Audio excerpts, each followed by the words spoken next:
ॐ श्री राघवेन्द्राय नमः। श्री गुरुभ्यो नमः। परमगुरुभ्यो नमः। श्रीमदानन्दतीर्थभगवत्पादाचार्यगुरुभ्यो नमः। श्री वेदव्यासाय नमः। लक्ष्मीग्रीवाय नमः। लक्ष्मी वेंकटेशाय नमः।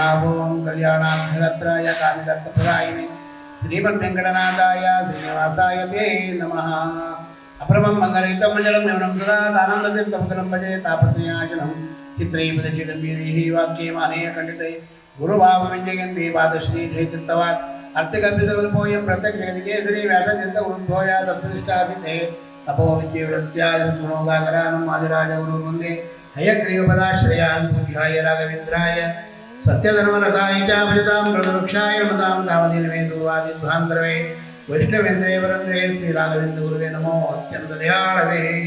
ಗುರುಗಳಾಗಿರ್ತಕ್ಕಂಥ ಶ್ರೀ ಕ್ಷೇತ್ರ ಜ್ವಾಲಾ ಭವರೋಗ ವಿದ್ಯೆ ಲಕ್ಷ್ಮೀ ನರಸಿಂಹದೇವರ ಸನ್ನಿಧಾನ, ನವನರಸಿಂಹದೇವರ ಸನ್ನಿಧಾನ, ಅದರಲ್ಲೂ ವಿಶೇಷವಾಗಿ ಸಂತಾನ ಗೋಪಾಲಕೃಷ್ಣ ಇರ್ತಕ್ಕಂಥ ಸನ್ನಿಧಾನ, ಮುಖ್ಯ ಪ್ರಾಣ ದೇವರ ಸನ್ನಿಧಾನ, ಸಾಕ್ಷಾತ್ ಗುರುಗಳಾಗಿರ್ತಕ್ಕಂಥ ರಾಯರ ಮುಕ್ತಾ ಬೃಂದಾವನ ಜಿದ್ದುತಿರ್ತರು ಜೈತಿರ್ತರು ರಾಯರು ಮೂರೂ ಮುತ್ತಿಗೆ ಇರ್ತಕ್ಕಂಥ, ಅದರಲ್ಲೂ ವಿಶೇಷವಾಗಿ 48 ಸಾಲಿಗ್ರಾಮ ಇರತಕ್ಕಂಥ ಈ ಕ್ಷೇತ್ರದಲ್ಲಿ ಭಗವಂತ ವಿಶೇಷವಾಗಿ ರಾಯರು ಪ್ರತಿಯೊಬ್ಬರಿಗೂ ಎಲ್ಲರಿಗೂ ಅನುಗ್ರಹವನ್ನು ಮಾಡ್ತಕ್ಕಂಥ ಚಾನಲ್ ರಾಯರ ಅನುಗ್ರಹ ಚಾನಲ್ ಅಂತ.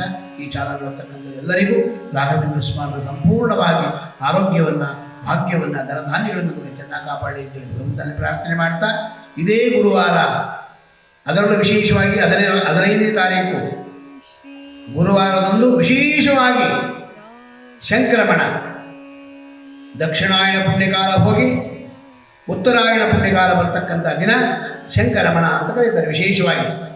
ಅದರಲ್ಲಿ ವಿಶೇಷ ಏನಪ್ಪ ಅಂತಂದರೆ ಜಪ ತಪ ಹೋಮ ವಿಶೇಷವಾಗಿ ಮಾಡಿದಾಗ, ದಾನ ಧರ್ಮಗಳನ್ನು ಮಾಡಿದಾಗ, ಯಜ್ಞ ಯಗಾದಿಗಳನ್ನು ಮಾಡಿದಾಗ, ಗುರುಗಳಿಗೆ ಪ್ರದಕ್ಷಿಣೆ ನಮಸ್ಕಾರವನ್ನು ಮಾಡಿದಾಗ, ಗುರುಗಳಿಗೆ ವಿಶೇಷವಾಗಿ ರಾಘವೇಂದ್ರ ಸ್ವಾಮಿಗಳ ಸನ್ನಿಧಾನಕ್ಕೆ ಹೋಗಿ ದಾನ ಧರ್ಮಗಳನ್ನು ಮಾಡಿದಾಗ, ಪರ್ವಕಾಲಗಳು ಇವೆಲ್ಲ, ಈ ಎಲ್ಲ ಪರ್ವಕಾಲದಲ್ಲಿ ವಿಶೇಷವಾಗಿ ನರಸಿಂಹದೇವರಿಗೆ ಅಭಿಷೇಕವನ್ನು ಮಾಡಿಸಿ, ಅದರಲ್ಲೂ ವಿಶೇಷವಾಗಿ ನರಸಿಂಹದೇವರಿಗೆ ಅಭಿಷೇಕ ಮಾಡಿರ್ತಕ್ಕಂಥ ಆ ಅಭಿಷೇಕವನ್ನು ಮುಖ್ಯ ಪ್ರಾಣದೇವರಿಗೆ ಮಾಡಿ, ಸಾಕ್ಷಾತ್ ಗುರುಗಳಾಗಿರ್ತಕ್ಕಂಥ ರಾಯರಿಗೆ ಅಭಿಷೇಕವನ್ನು ಮಾಡಿಸಿದಾಗ ನಿಮ್ಮಲ್ಲಿರ್ತಕ್ಕಂಥ ರುಜು ರೋಗಗಳೆಲ್ಲ ಪರಿಹಾರ ಆಗ್ತಕ್ಕಂಥ ಭಾಗ್ಯ ಇರ್ತದೆ. ಏಕೆಂದರೆ ಇದು ವಿಶೇಷವಾಗಿ ಬರ್ತಕ್ಕಂಥ ಕಾಲಗಳಿವೆಲ್ಲ. ಅದರಲ್ಲೂ ವಿಶೇಷವಾಗಿ ಗುರುವಾರ 1ನೇ ತಾರೀಕು ಗುರುವಾರನೇ ಬಂದಿದೆ, ಬಹಳ ವಿಶೇಷವಾಗಿರ್ತಕ್ಕಂಥ ದಿನ. ಅದರಲ್ಲೂ ವಿಶೇಷವಾಗಿ ಯುಗಾದಿ ಹಬ್ಬನೂ ವಿಶೇಷವಾಗಿ ಗುರುವಾರನೇ ಬಂದಿರೋದ್ರಿಂದ ಅದು ವಿಶೇಷವಾಗಿರ್ತಕ್ಕಂಥದ್ದು. ಶಂಕರಮಣ ಅದರಲ್ಲೂ ವಿಶೇಷವಾಗಿ ಬಂದಿರತಕ್ಕಂಥದ್ದು. ಅದಕ್ಕೋಸ್ಕರವಾಗಿ ಇಂಥ ಗುರುಗಳನ್ನು ಸೇವೆಗಳನ್ನು ಮಾಡಿದರೆ ಏನೇನು ಫಲಗಳು ಸಿಗತಕ್ಕಂಥ ಭಾಗ್ಯ ಇರುತ್ತೆ. ಮೇಷ ಋಷಭ ಮಿಥುನ ಕಟಕ ಸಿಂಹ ಕನ್ಯಾ ತುಲಾ ವೃಶ್ಚಿಕ ಧನಸ್ಸು ಮಕರ ಕುಂಭ ಮೀನ, ಈ 14 ವಿಶೇಷವಾಗಿರ್ತಕ್ಕಂಥ 12 ರಾಶಿಯವರೆಗೂ ವಿಶೇಷವಾಗಿ ಫಲ ಸಿಗ್ತಕ್ಕಂಥ ಭಾಗ್ಯ ಇರುತ್ತಂತೆ. ಅದರಲ್ಲೂ ವಿಶೇಷವಾಗಿ ಜ್ಯೇಷ್ಠ ನಕ್ಷತ್ರದಲ್ಲಿರ್ತಕ್ಕಂಥವ್ರು ಬಹಳ ವಿಶೇಷವಾಗಿರ್ತಕ್ಕಂಥದ್ದು. ಯಾಕೆ ಅಂದರೆ ಈ ಜ್ಯೇಷ್ಠ ನಕ್ಷತ್ರದಲ್ಲಿ ಆ ದಿನ ಶಂಕರಮಣ ವಿಶೇಷವಾಗಿ ಮಕರದಲ್ಲಿ ವಿಶೇಷವಾಗಿ ಬರ್ತಕ್ಕಂಥವ್ರು ಹೋಗ್ತಾನೆ. ಮಕರ ರಾಶಿಯವರಿಗೆ ವಿಶೇಷವಾಗಿ ಫಲ ಕೊಡ್ತಕ್ಕಂಥ ಭಾಗ್ಯ ಇದೆ.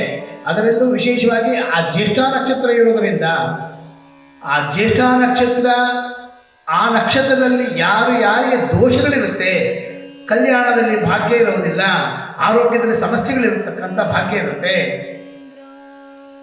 ರುಜಿನ ರೋಗಗಳಿರುತ್ತೆ, ವಿದ್ಯೆಯಲ್ಲಿ ವಿಶೇಷವಾಗಿ ಓದುವುದಕ್ಕಾಗಲಿ ಬರೆಯುವುದಕ್ಕಾಗಲಿ ಜ್ಞಾನ ಇರುವುದಿಲ್ಲ. ಮತ್ತು ಆ ಜ್ಯೇಷ್ಠ ನಕ್ಷತ್ರದಲ್ಲಿರ್ತಕ್ಕಂಥವರಿಗೆ ವ್ಯಾಪಾರಗಳಲ್ಲಿ ಉದ್ಯೋಗಗಳಲ್ಲಿ ತೊಂದರೆ ಆಗ್ತಕ್ಕಂಥದ್ದಿದ್ದರೆ ಈ ದಿನ, ಅದರಲ್ಲೂ ವಿಶೇಷವಾಗಿ 15ನೇ ತಾರೀಕು ಗುರುವಾರ ವಿಶೇಷವಾಗಿ ತುಪ್ಪವನ್ನು ದಾನವನ್ನಾಗಿ ಕೊಡಿ. ಬೆಲ್ಲ, ತುಪ್ಪ, ಹೆಸರುಬೇಳೆ ಇಂಥವೆಲ್ಲವನ್ನು ದಾನವಾಗಿ ಕೊಡಬಹುದಂತೆ. ಅಕ್ಕಿ ಇದೆಲ್ಲವೂ ದಾನವಾಗಿ ಕೊಟ್ಟಾಗ ಅದರಲ್ಲೂ ವಿಶೇಷವಾಗಿ ಭಗವಂತ ಬಹಳ ಅನುಗ್ರಹವನ್ನು ಮಾಡ್ತಕ್ಕಂಥವನಾಗ್ತಾನಂತೆ. ಮತ್ತು ಮಕರ ಸಂಕ್ರಮಣದಲ್ಲಿ ಮಕರ ರಾಶಿಯವರಿರುತ್ತೆ ವಿಶೇಷವಾಗಿ ಅನುಗ್ರಹ ಮಾಡಬೇಕು ಅಂದರೆ ಕಬ್ಬಿನ ಒಂದು ವಿಶೇಷವಾಗಿ ಕಬ್ಬನ್ನು, ಜೋಳವನ್ನು, ಇಂಥವೆಲ್ಲ ದವಸ ಧಾನ್ಯಗಳನ್ನು ಕೊಡಬೇಕಂತವರು. ಅದರಲ್ಲೂ ವಿಶೇಷವಾಗಿ ಗೋಮಾತೆಗೆ ಪೂಜೆಯನ್ನು ಮಾಡಿ ನಮೋ ಬ್ರಹ್ಮಣ್ಯ ದೇವಾಯ ಗೋ ಬ್ರಾಹ್ಮಣಗಿತಾಯ ಚ ಜಗತ್ಪಿತಾಯ ಕೃಷ್ಣಾಯ ಗೋವಿಂದಾಯ ನಮೋ ನಮಃ.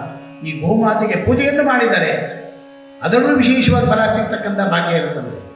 ಅದಕ್ಕೋಸ್ಕರವಾಗಿ ಈ ಮೇಷ, ಋಷಭ, ಮಿಥುನ, ಕಟಕ, ಸಿಂಹ, ಕನ್ಯಾ, ತುಲಾ, ವೃಶ್ಚಿಕ, ಧನಸ್ಸು, ಮಕರ, ಕುಂಭ, ಮೀನ ಈ 12 ರಾಶಿಯವರು ಪ್ರತಿಯೊಬ್ಬರಿಗೂ ಯಾವ ರುಜುನ ರೋಗಗಳಿದ್ರೂ ಆ ದಿನ ವಿಶೇಷವಾಗಿರ್ತಕ್ಕಂಥ ದಿನ ಶಂಕರಮಣ ದಕ್ಷಿಣಾಯನ ಪುಣ್ಯಕಾಲದಲ್ಲಿ ವಿಶೇಷವಾಗಿ ಪೂಜೆಯನ್ನು ಮಾಡಿ ತಿರ್ಗಾ ಉತ್ತರಾಯಣ ಪುಣ್ಯಕಾಲವನ್ನು ವಿಶೇಷವಾಗಿ ಆಗಮನ ಮಾಡ್ಕೋಬೇಕಂತೆ. ನಾವು ಭೀಷ್ಮಾಚಾರ್ಯರು ವಿಶೇಷವಾಗಿ ದಕ್ಷಿಣಾಯನ ಪುಣ್ಯಕಾಲದಲ್ಲಿ ಮರಣ ಹೊಂದಬೇಕಾಗಿತ್ತು. ಆ ಜೀವ ಇಟ್ಕೊಂಡು ಬಿಲ್ಲಿನ ಮೇಲೆ ಮಲಕೊಂಡು ಉತ್ತರಾಯಣ ಪುಣ್ಯಕಾಲ ಬರಲಿ, ನನಗೆ ಆ ಉತ್ತರಾಯಣ ಪುಣ್ಯಕಾಲದಲ್ಲಿ ನನಗೆ ಜೀವ ಹೋಗಬೇಕು ಅಂತೇಳಿ ಆ ಭೀಷ್ಮಾಚಾರ್ಯರಿಗೆ ಹೇಗೆ ಹೇಳಿದ್ರು. ಆ ಉತ್ತರಾಯಣ ಪುಣ್ಯಕಾಲ ಅಂತ ಬಹಳ ವಿಶೇಷವಾಗಿರ್ತಕ್ಕಂಥ ಉತ್ತರಾಯಣ ಪುಣ್ಯಕಾಲ. ಆ ಉತ್ತರಾಯಣ ಪುಣ್ಯಕಾಲ ಬಹುಮಾನ ಮಾಡಬೇಕಾದ್ರೆ ನಾವು ಭಗವಂತನ ಸ್ಮರಣೆಯನ್ನು ಮಾಡಬೇಕು, ಭಗವಂತನ ಒಂದು ಧ್ಯಾನದಲ್ಲಿರಬೇಕು. ಜಪ, ತಪ, ರಾಯರ ಅಷ್ಟೋತ್ತರ, ವಾಯುಸ್ತುತಿ, ಪುನಶ್ಚರಣೆ, ಮಧು ಅಭಿಷೇಕ, ದೇವತೆಗಳಿಗೆ ನರಸಿಂಹದೇವರಿಗೆ ವಿಶೇಷವಾಗಿ ಪೂಜೆಯನ್ನು ಮಾಡಿ ಗುರುಗಳ ಸೇವೆಯನ್ನು ಮಾಡಿದಾಗ ಈ ನಕ್ಷತ್ರದಲ್ಲಿರ್ತಕ್ಕಂಥ ಎಲ್ಲ ರಾಶಿಗಳವರೆಗೂ ವಿಶೇಷವಾದ ಅನುಗ್ರಹವನ್ನು ಆಗ್ತಕ್ಕಂಥ ಭಾಗ್ಯ ಇರುತ್ತದೆ.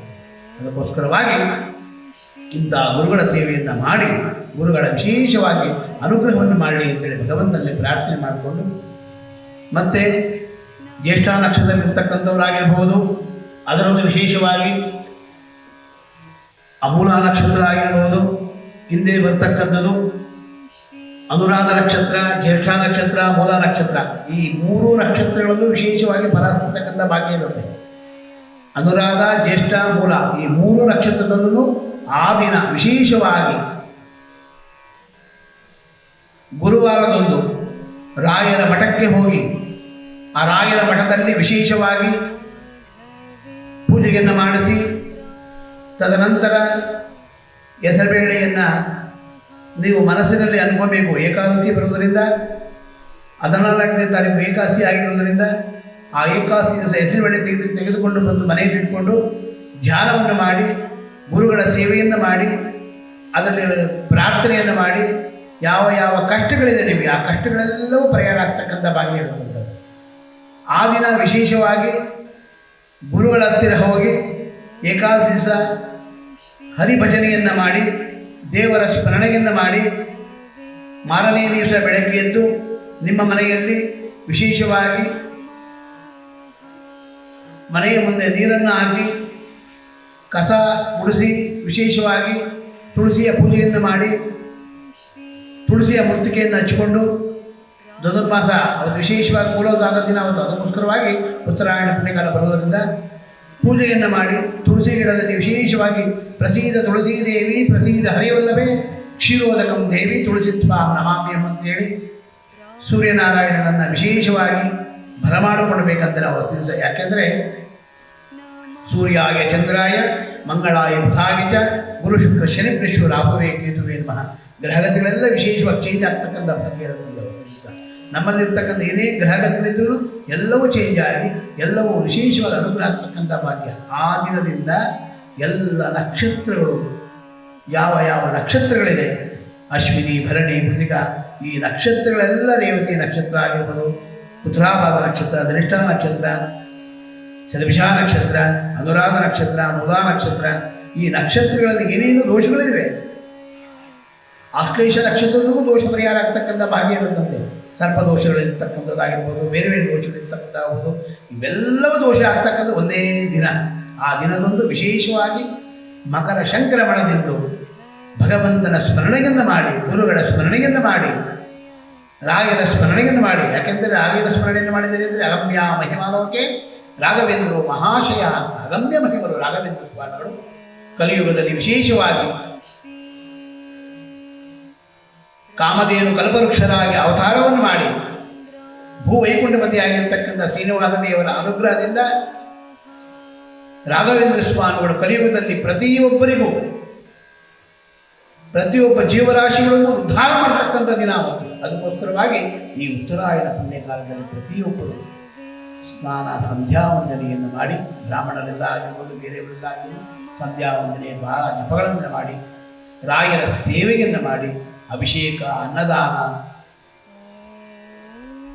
ಬೇರೆ ಬೇರೆ ನಿಮಗೆ ಏನೇನು ದೇವರು ತೋರಿಸುತ್ತೋ ಆ ಭಗವಂತನಿಗೆ ಒಂದು ಅರ್ಪಿತ ಮಾಡಿ, ನಿಮ್ಮ ಯಥಾಶಕ್ತಿ ದಾನ ಧರ್ಮಗಳನ್ನು ಮಾಡಿ, ಅದರಿಂದ ನಿಮಗೆ ವಿಶೇಷವಾಗಿ ಅನುಗ್ರಹ ಆಗ್ತಕ್ಕಂಥ ಭಾಗ್ಯ, ಎಲ್ಲ ಕಷ್ಟಗಳು ಪರಿಹಾರ ಆಗಿ ಆ ಗುರುಗಳ ವಿಶೇಷವಾದ ಅನುಗ್ರಹವನ್ನು ಮಾಡ್ತಕ್ಕಂಥವ್ರಾಗ್ತಾರೆ.